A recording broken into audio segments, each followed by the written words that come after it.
श्रावण के पवित्र महीने में सपत्नीक ओंकारेश्वर पहुंचे हरदा विधायक आर.के. दोगने ने भगवान ओंकार के दर्शन किए। श्रावण के पवित्र महीने में ज्योतिर्लिंग ओंकारेश्वर पत्नी सहित पहुंचे हरदा विधायक आर.के. दोगने ने सोमवार को भगवान ओंकारेश्वर और ममलेश्वर ज्योतिर्लिंग के दर्शन किए।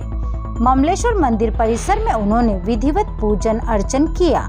पूजन के दौरान मंदिर के पंडित पुजारियों ने दोगने को बताया कि मंदिर में पूजन पाठ एवं कर्मकांड कराने के लिए पांडाल की आवश्यकता है। इस पर विधायक दोगने ने आश्वासन दिया कि वे इस विषय को विधानसभा में पुरजोर तरीके से उठाएंगे। हरदा की हालिया घटना पर प्रतिक्रिया देते हुए दोगने ने कहा, जो हरदा में हुआ है वह निंदनीय है, हम इसकी घोर निंदा करते हैं। दोगने ने बताया कि वे मांडू से लौटते समय ओंकारेश्वर पहुंचे। मांडू में कांग्रेस का बड़ा प्रशिक्षण शिविर आयोजित हुआ था, जिसमें उन्होंने हिस्सा लिया। उन्होंने दावा किया, कांग्रेस 2028 के चुनाव को और मजबूती से लड़ेगी और 100% सरकार बनाएगी। श्रावण का समय चल रहा है। श्रावण में भगवान भोलेनाथ का आशीर्वाद लेना सभी को चाहिए और मैं भी लेने आया था भगवान ओंकार भगवान का और हमारे ममलेश्वर भगवान का आशीर्वाद मैंने लिया। और मैं अभी आ रहा हूँ वहाँ से, हमारे मांडू में जो नव संकल्प शिविर लगा हुआ था उस शिविर से आ रहा हूँ। तो निश्चित है कांग्रेस वहाँ से जान फूंकने के लिए निकली। हमारे सभी नेताओं ने वहाँ ट्रेनिंग प्रोग्राम टाइप का चलाया और सब लोगों ने चर्चा की, मीटिंग करके कांग्रेस को कैसी मजबूत की, उसकी भावना के साथ में हम सब लोग निकले। और आज वहाँ से सीधा मैं यहाँ आया हूँ और यहाँ भगवान से प्रार्थना करता हूँ कि कांग्रेस को आगे बढ़ाए, देश के लिए सेवा का मौका दें। देश में सेवा करना चाहती कांग्रेस, 28 में कांग्रेस की सरकार बनाए, इस भावना के साथ भगवान से दर्शन किए और आशीर्वाद लिया। वैसे वो ओंकारेश्वर में कुछ पंडितों ने भी आपसे कुछ समस्याएं रखी थी, उस बारे में क्या कहें? जी बिल्कुल बिल्कुल, आपने सही बताया। वहाँ पे अपने ममलेश्वर मंदिर के सामने सब पुजारी जो पूजन करते हैं पंडित लोग, और ये बहुत सारे अभिषेक भी करते हैं बहुत सारे, तो वो सब बैठे हुए हैं। वहाँ कोई साधन नहीं है, उनके पास बैठने का भी सुविधा नहीं है, कहीं अभिषेक करने की सुविधा नहीं है।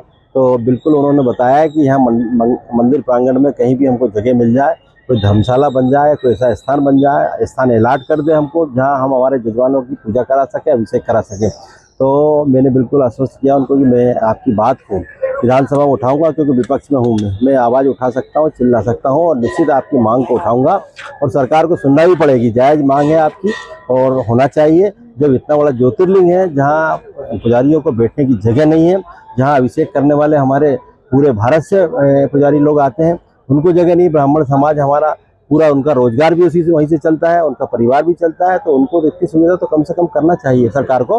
तो बिल्कुल मैं विधानसभा में मांग करूंगा और उठाऊंगा इस मुद्दे को। वैसे एक मेरा अंतिम प्रश्न, आपके विधानसभा में जो करणी सेना पे जो बर्बरतापूर्वक पुलिस ने कार्रवाई की है, उस मामले में क्या कहें?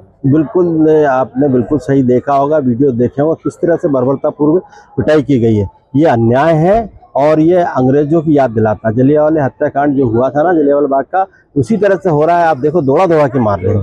देखिए, अगर कभी कोई रिएक्शंस अगर आते हैं तो हाँ लाठीचार्ज होता, हम मानते हैं। कोई पत्थर फेंक देता है हमारे आंदोलनकारी, या कोई किसी को मार देता है, या पुलिस वालों को धक्का दे देता है, कुछ ऐसी कोई घटना नहीं हुई जरा सी भी। इसके बाद लाठीचार्ज किया, ये दुर्भाग्यपूर्ण है।